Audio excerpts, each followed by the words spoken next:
안녕하세요. 케빈의 미국 부동산 이야기 케빈 킴 곽현입니다. 여러분 모두 건강하고 건전한 부동산 생활하고 계시죠? 예고해드린 대로 이번 영상에서는 저를 포함해서 많은 분들이 궁금해하시는 주제를 가지고 나왔습니다. 직접 소개해 주시죠. 제가 요즘 가장 많이 듣는 질문이기도 한데요. 오늘은 팬데믹 이후에 집값이 정말 떨어질까라는 주제를 가지고 이야기 나눠보려고 합니다. 네, 부동산 시장에 관심을 가진 분들이라면 누구든 궁금해하는 이야기가 아닌가 싶은데요. 잠시 후에 본격적으로 이야기 나눠보겠습니다. 기대하셔도 좋습니다.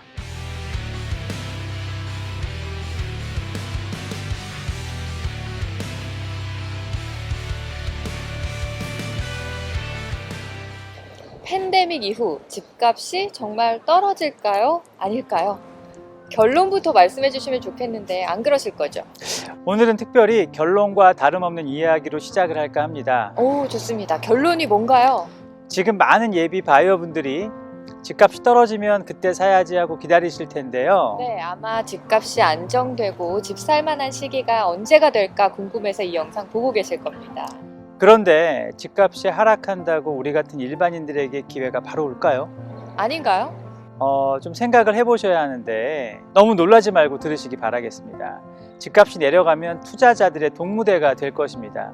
투자자들은 현금을 많이 보유하고 있기 때문에 늘 주택 구매 경쟁의 우위에 있거든요. 그렇군요.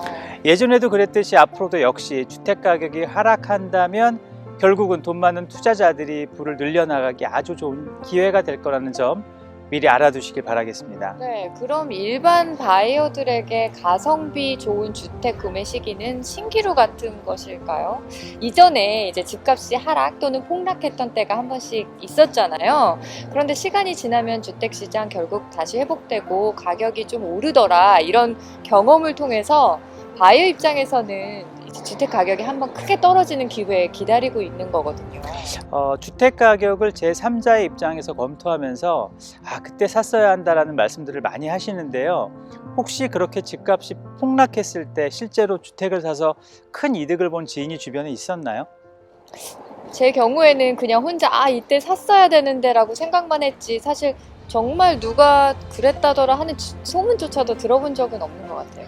일반 바이어로서 그런 시기에 주택을 구매하신 분이 있다면 정말 대단한 해안이 있으시거나 아니면 운이 굉장히 좋은 분이라고 할 수 있을 것 같아요. 네, 그렇다면 그런 경우가 굉장히 드물다는 이야기네요. 예, 굉장히 드뭅니다. 부동산 시장의 이전 경험을 바탕으로 대략적인 큰 그림에 대한 이야기를 이제 먼저 해주신 셈인데요. 직설적으로 말씀하시니까 조금 기운이 빠져요. 혹시 이번 팬데믹 이후 상황은 좀 다르다거나 그렇지 않을까요?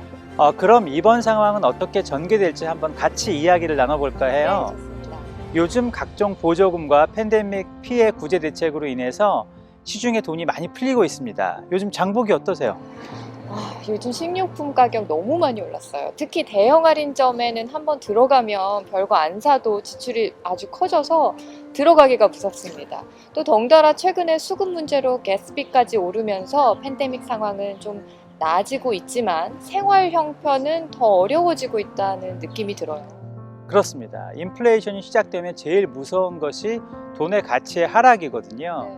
그렇다면 이 상황에서 현금을 가지고 있는 사람과 돈을 어디에는가 안전하게 투자한 사람 중에 누가 더 유리할까요? 당연히 후자가 유리하긴 한데 그렇다고 현금을 또 전혀 안 가지고 있을 수도 없잖아요. 당연합니다. 하지만 이런 상황에서는 현금의 보유를 늘리기보다는 안전한 투자처에 돈을 넣는 것이 더 유리할 수밖에 없습니다.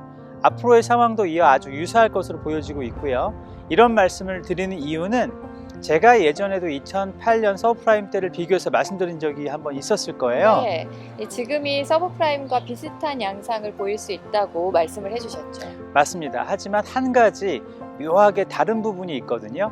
그게 뭘까요? 묘하게 다르다. 글쎄요, 뭐가 다른가요?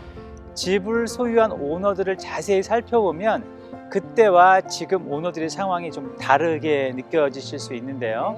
2008년 서브프라임 당시에는 깡통 주택을 소유한 오너들이 굉장히 많았습니다. 깡통 주택? 이 의미가 뭔가요? 문제 있는 주택을 소유했다는 거. 주택 자체의 문제는 아니고요. 오너의 투자금 또는 본인의 자산이 전혀 들어가 있지 않은 주택을 뜻하는데요. 당시에는 노다운 융자로 다운페이도 없이 그리고 인컴도 대충 짜맞추어 융자 신청을 해도 은행에서 융자를 알아서 승인해 주기도 했고요. 심지어는 클로징 코스트까지 다 넣어서 융자를 해줄 정도였거든요. 지금으로서는 상상하기가 어려운 일인데 집 구매하기 정말 쉬웠겠어요. 당시에는 자고 일어나면 집값이 오르고 또 오른 집의 에셋으로 또 다른 집을 살 수 있는 경우도 많았어요. 표면적으로만 보면 호황 중에 호황이었죠. 그런데 결국 이렇게 무분별한 은행 융자 대출 때문에 집을 소유한 많은 사람들이 소중한 보금자리를 빼앗기게 된 거거든요. 네, 은행의 관리 부실로 서민들이 많은 피해를 보게 된 셈이네요. 더 자세히 들여다보면 더 큰 문제가 있었다는 것을 확실히 알 수 있는데요. 당시의 융자 형태를 자세히 알아보실 필요가 있습니다. 네, 융자와 부동산 시장 아주 밀접한 연관이 있는 것 같은데 융자 쉽게 받을 수 있었던 거 외에 또 다른 차이가 있나요? 현희 씨께서 집 구매하실 때 다운페이 하시고 원금과 이자가 함께 갚아지는 플랜으로 융자 받으신 거 맞죠? 네, 그렇죠. 원래 다 그런 거 아닌가요? 요즘은 은행에서 융자를 승인해주면 30년 고정이자에 매달 원금과 이자를 같이 내도록 되어 있었지만 서프라임 당시에는 원금은 전혀 갚아지지 않고 오로지 이자만 내는 프로그램이 많았어요. 네. 그래서 몇 년 동안 모기지 페이먼트를 갚았는데도 불구하고 내가 은행에 갚아야 할 원금은 그대로 있는 경우가 많았거든요. 네, 그러면은 이자만 냈으니까 주택에 들어간 투자금은 전혀 없는 셈이네요. 그래서 깡통 주택이군요. 그렇습니다. 바로 이 차이점에 여러분들께서 주목하실 필요가 있는데요. 서프라임 이후에는 모기지에 많은 변화가 생겼습니다. 그 결과 현재 집을 소유한 오너들의 부채 비율은 80%를 넘지 않고요. 또 전체의 40% 정도는 부채 비율이 60% 이하를 차지하고 있습니다. 네. 쉽게 말씀드려서 80만 불 정도의 집을 소유하고 있는 오너들은 최소 에셋을 16에서 20만 불 이상을 가지고 있다고 보시면 될 것 같아요. 네, 그렇다면 지금은 깡통주택이 된다거나 에셋이 없어서 집을 은행에 뺏기는 일은 좀 줄었겠네요. 맞습니다. 그래서 2008년과 다르게 포클로저 집이나 쇼세일 집들이 막 쏟아져 나오지 않을 거라는 것이 좀 많은 분들이 예상하고 있는 부분이에요. 네, 그렇다면 공급이 급격히 증가하지는 않는다고 보시는 거죠. 그렇죠. 시장 경제의 가장 기본인 공급과 수요를 보면 2021년, 내년이 되는 2022년에도 공급이 눈에 띄게 많아질 것으로는 보이지 않아요. 네, 그런데 서두의 인플레이션 상황에서는 현금을 보유하는 것보다 투자를 하는 것이 안전하다, 자산을 지키는 것이다 라고 말씀을 해주셨잖아요. 맞습니다. 우리가 코로나 팬데믹 상황을 처음으로 겪었잖아요. 그래서 경기 부양책으로 시중에 돈이 많이 풀려 있기 때문에 현금을 보유하고 있는 것보다는 안전자산에 돈을 넣어서 돈을 불리는 것이 미래를 대비하는 데 훨씬 중요한 것입니다.